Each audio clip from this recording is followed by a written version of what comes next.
மாங்கா மரத்துல மாங்காவ பாரு, மாங்கா மரச்சு வச்ச தேரு.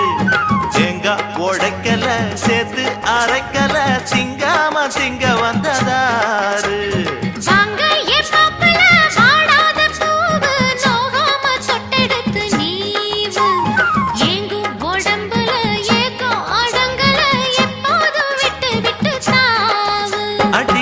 மலை காட்டுக்குள்ள சோலை இருக்கு, அந்த சோலையில பாடி புள்ள வேலை இருக்கு.